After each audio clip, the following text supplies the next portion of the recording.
So let's discuss about intelligence.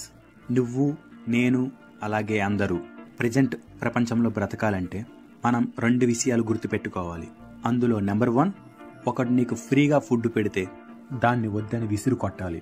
కాదని తిన్నావా, ఆ భోజనం మొత్తం వాడి దయా దాక్షిణాలతో నిండి ఉంటుంది. ఇకపోతే నెంబర్ 2, అన్నిటినీ ఈజీగా మర్చిపోవాలి.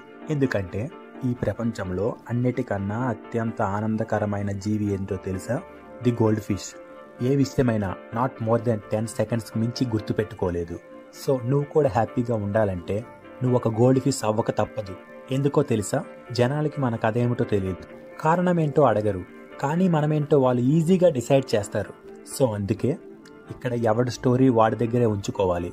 ఉంచుకొని తెలివిగా బ్రతకాలి. ప్రతి క్షణం తెలివిగా నడుచుకుంటూ బ్రతకడానికి ఏం చెయ్యాలో అది చేసి స్వేచ్ఛగా జీవించాలి. కాదని పని పాట లేకుండా ఆ సనాతన భూమిని లోతుగా తవ్వుకొని కూర్చుంటే చివరికి ఆ సనాతన భూమి చివరికి నీకు బాధ అనే ఖనిజాన్ని ఇస్తుంది. కానీ ఆ ఖనిజానికి ఇప్పటి మార్కెట్లో వాల్యూ లేదు. బయట అంతా డాలర్లు, యూరోలు, స్టెర్లింగ్లు, కువైట్ దినార్లు నడుస్తున్నాయి.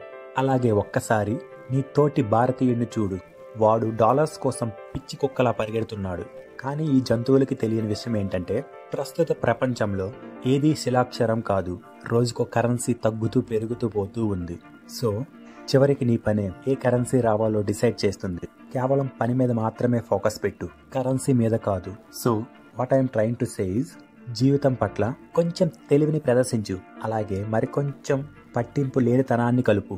అలాగే ఫుడ్ విషయంలో ఒక ఫ్రెంచ్ వాడిలా ఉండు. లవ్ విషయంలో ఒక ఇటలీ వాడిలా ప్రేమ కురిపించు. బిజినెస్ విషయంలో స్విట్జర్లాండ్ వాడిలా న్యూట్రల్గా ఉండు. శుభ్రత విషయంలో ఒక జపనీని తలపించు.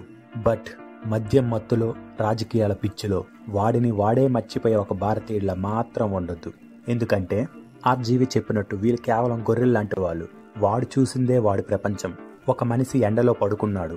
ఆ మనిషి ముక్కు మీద 3 చీమలు కలుసుకొని వాటి జాతి ప్రకారం ఒకదానికి ఒకటి నమస్కారం పెట్టుకొని ఆ తర్వాత మాట్లాడడం మొదలుపెట్టాయి. మొదటి చీమ ఎలా ఉంది? ఈ కొండలు, మైదానాలు నాకు తెలిసిన దానికన్నా మరీ బీలుగా ఉంది. ఇక్కడ రోజంతా వెతికిన ఒక్క మొక్క కూడా దొరకలేదు అంది. అలాగే రెండో చీమ ఎలా ఉంది? నాకు ఏమీ కనిపించలేదు. ప్రతి మూల, ప్రతి దిక్కు వెతికాను. బహుశా మా పెద్దలు చెప్పిన ఆ ఇసుక నేల ఇదేనేమో, ఇక్కడ ఏమీ పండకపోవచ్చు అంది. ఇకపోతే మూడో చీమ తలెత్తి, ఫ్రెండ్స్, ప్రెజెంట్ మనందరం ఒక పెద్ద చీమ ముక్కుపై నిలబడి ఉన్నాం. ఇది చాలా పెద్దది, చాలా బలం కలది.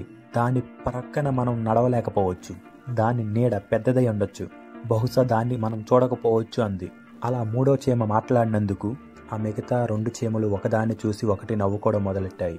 ఇంతలో ఆ మనిషి కదిలాడు. నిద్రలో చెయ్యి పైకెత్తి ముక్కు గోక్కున్నాడు. దాంతో ఆ 3 చీమలు నలిగి చచ్చి కూర్చున్నాయి.